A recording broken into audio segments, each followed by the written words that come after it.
Welcome to another episode of A Nerd, a Geek and A Guy. Today we're going to discuss implausible romances in movies, and I guess anything else that's appropriate, video games, television. But yes, implausible romances. In other words, situations in which two people fall in love and nobody can figure out why. Can I say something? Sure. I made a movie about this, and just after college, called The Everything After, and we'll play some clips from it. It wasn't a very good movie. No, we won't. Wow. It wasn't a very good movie. Shameless plug. Which is why we won't play. But the point was, in all these movies, like the nerdy dude ends up with the super hot chick, and that would just never work out in real life.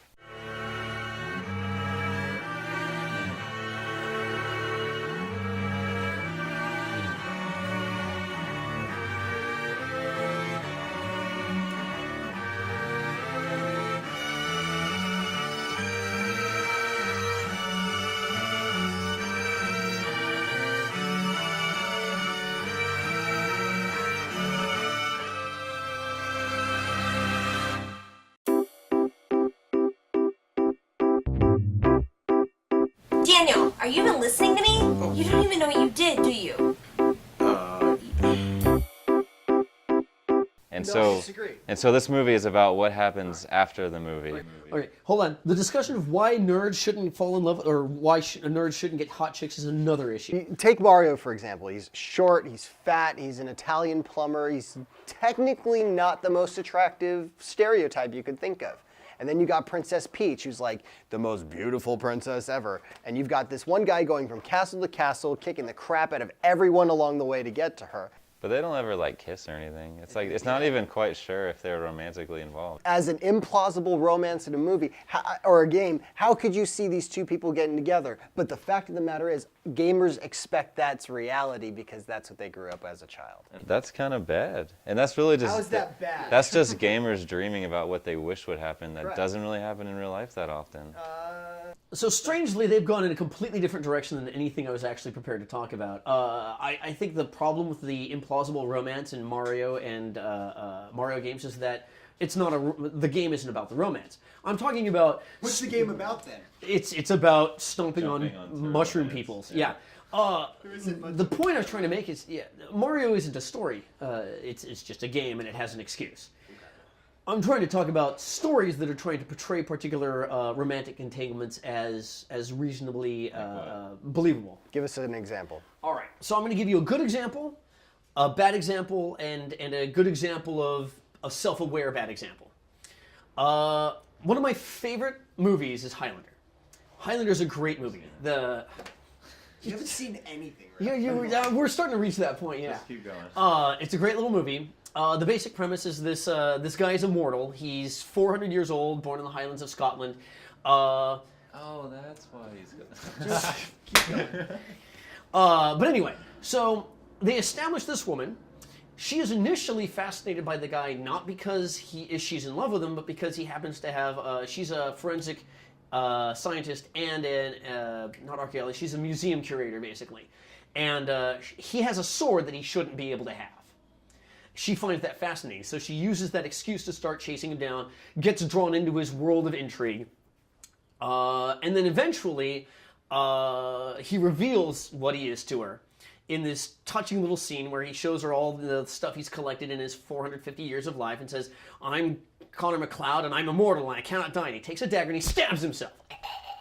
Now, up until this point in the movie, the only reason she's been following around because one, he's got a secret, and she wants to unravel a secret, and two, because he's got this nifty sword that she's fascinated in from an intellectual perspective. It's part of her job. He stabs himself in the chest, pulls it out, dies, comes back to life. They start making out, and then they have a sex scene. Apparently, they're in love now. Oh, are you confusing sex with love? No, because she's with him at the end of the movie, and they're all together. And spoiler alert. Yeah, it's ridiculous. They fall in love over this moment, and there's nothing like. There's reasonably, what's the word I'm looking for? There is a reasonable excuse for them to be connected, even learning about each other, but nothing for love. Yeah, okay. Now, next example, Terminator, one of my favorite movies. All right, another similar sequence where soldier shows up, rescues a random waitress from killer robot machine Arnold Schwarzenegger, and eventually they've been teaming up. They fight so long that they fall in love. But this kind of actually works because you find out that the character, the soldier that's saving her, has always been in love with her. Oh. Yes, he's always been in love with her through stories. Literally, his personal hero has told him stories about his mother, and he's fallen in love with the John Connor's mother because of the things that John Connor told him about her. Oh. So there's a semi-legitimate excuse, at least, for why they come together so vividly in that moment. I haven't seen that movie either. Are you? Keep going. Keep going. God, why do I even show up here? Just keep going. We'll educate him later. All right. So then the last example is the self-aware bad example, is Speed. Keanu Reeves and Sandra Bullock. This is a great movie because what you do is you have a high. Don't tell me that you Just continue. He doesn't seen anything. He's Yeah. blind. All right. So what you have is a high pressure situation where Keanu Reeves is a cop and there's a bomb on a bus. Obviously, spoiler. And he and Sandra Bullock spend the vast majority of the movie trying to keep alive while not blowing up. Then near the very end, they escape the bus. The bus explodes. Everybody's gotten off safely, and they kiss. But they talk to each other about the fact that this is a sexual tension brought about by a situation of extreme crisis and duress. They're not really in love with each other. They both know it. There's just an extraordinarily strong attraction momentarily because of everything they've had to go through. The characters are self-aware of the fact that their sexual tension at the moment is not representative of love. It's just representative of the intimacy that comes around from a very, very extreme situation. Oh, I have seen Speed. There is something so wrong with you, and I just can't put my finger on it. We need a fish. We need to do the fish episode. We don't have the fish. We'll have All to right. do it in another. So episode. anyway, the point I've been trying to bring up now is that clearly movie makers are capable of being aware of the fact that in a 2-hour or an hour-and-a-half long storyline, if you're going to have two characters fall in love, there are good ways to do it, bad ways to do it. Wait, which one was your favorite? The Terminator. Terminator's better. I'm not sure it's Speed my was favorite. okay. Let's Speed was at least aware of why it was an issue. That's good. And Highlander, despite being a great movie, don't get me wrong, with one of the best soundtracks of any movie ever, nevertheless, that loves the concept that the two characters should be in love is not really justified by the content of the movie. So what's your point? I'll make his point for him. There's some films that do this very well, and there's some films that don't do it very well. But the commentary is, love doesn't happen the way you think it's going to happen. It happens because of circumstance, or by just it's naturally going to occur, and there's no way to stop it. So, for example, let's go to Indiana Jones, Temple of Doom. One of my Oh God! I know. He doesn't like anything we know I you like. haven't seen it. Okay, go on.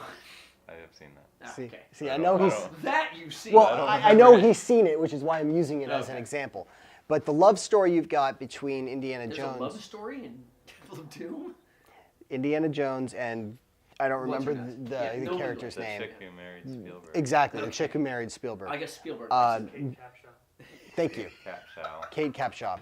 Spielberg. Anyway, their characters absolutely hate each other, but they are so far away from anything that is considered normal for themselves that they are able to come together.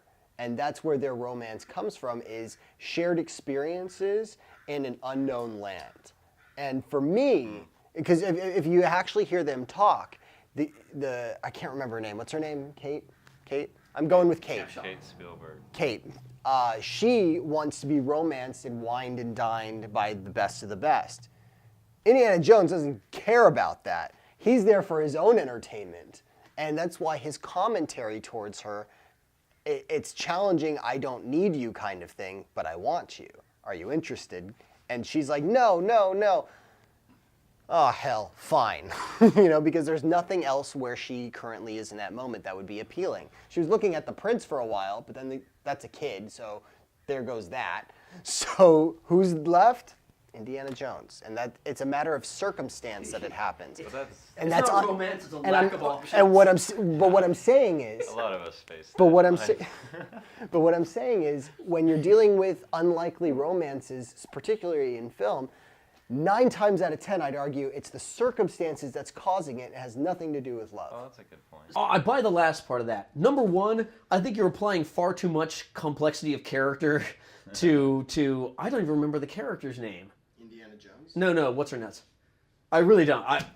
I don't remember the character's name either. Yeah, no, she was really just not a very well written character for that sequence. It's not a great movie. That's not It's true. not a very- I thought she was fantastic when she got thrown off the elephant. I liked her in the beginning of the movie. Now, anyway, Do you like so in the fourth one when they brought the first gal back? She's I did like- fantastic, but that fourth movie is horrible. unless Yeah, you- no, Is it it's- a good romance though to bring her back? okay, hold on. We're gonna segue We'll to walk that. back to that. So the point the point I was trying to make about implausible romances is number one, if you're going to put a romance in a movie at all, it should mean something. And if it should mean something, it should be well written. If it doesn't mean something, why is it there, wasting time and effort? All right, pull it out and put something more useful in, or make it written so that it serves a purpose. Connor McLeod doesn't need to fall in love with, and now I can't remember her name either.